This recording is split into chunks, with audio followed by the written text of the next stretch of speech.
நம்ம சக்கரவள்ளி கிழங்கு வச்சு ஒரு ஈவினிங் ஸ்நாக்ஸ் செய்ய போகிறோம். வாங்க எப்படி செய்யலான்னு பார்க்கலாம். சக்கரவள்ளி கிழங்கு கட் பண்ணி நல்லா கழுவி எடுத்து வச்சுருக்கிறேன். இப்போ நம்ம வேக வச்சு எடுத்துக்கலாம்.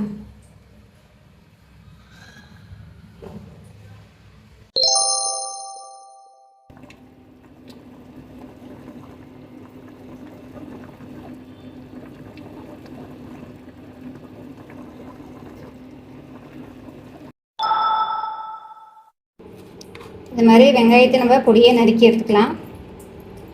வெறும் மல்லித்தலையும் பொடியை நறுக்கி எடுத்து வச்சுக்கோங்க.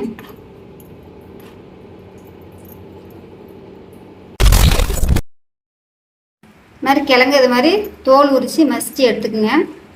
இதுக்கு தேவையான அளவு உப்பு சேர்த்துங்க. நல்லா கலந்து விட்டுக்கலாம்.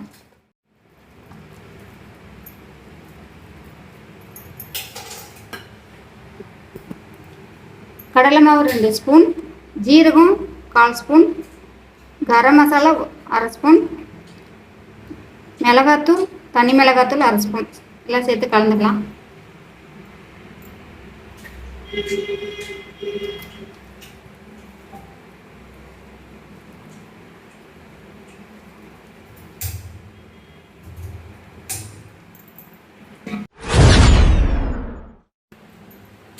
நல்லா கலந்து விட்டுக்கலாம்.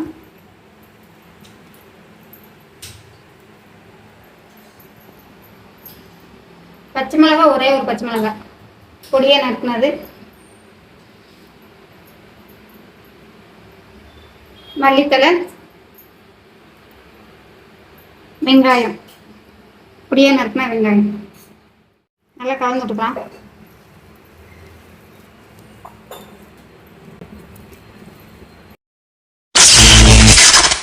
இந்த மாதிரி உங்களுக்கு எந்த ஷேப்ல வேணுமாலும் தட்டி எடுத்துக்கோங்க.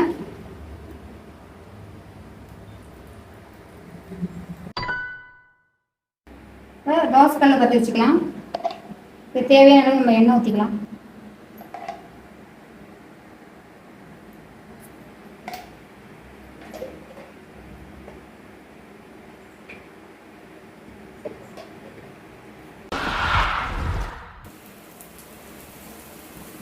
இந்த மாதிரி தோசை தவால வச்சு நம்ம தட்டி எடுத்துக்கலாம்.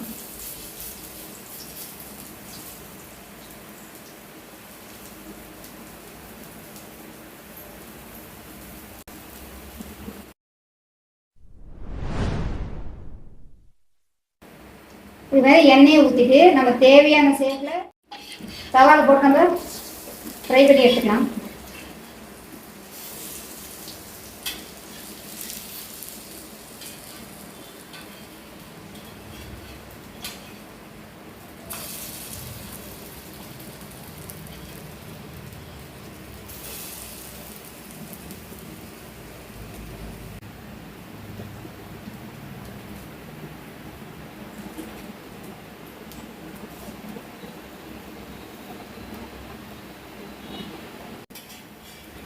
இது மாதிரி அடிக்கடி நம்ம எடுத்து நம்ம திருப்பி போட்டுட்டு இருந்தோம்னா நல்லா ஸ்பைஸ் கிடைக்கும். சுவையான கட்லெட்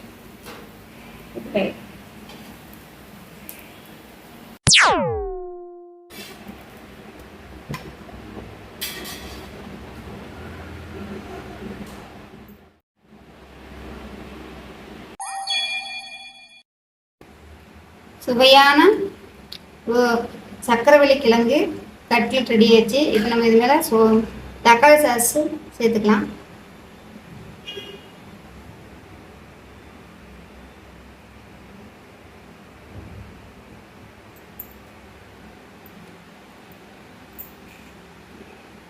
தக்காளி சாஸ் சேர்த்து சாப்பிடும்போது ரொம்ப டேஸ்ட்டாக இருக்கும். இந்த வீடியோ பிடிச்சிருந்தா லைக் பண்ணுங்கள், சப்போர்ட் பண்ணுங்கள்.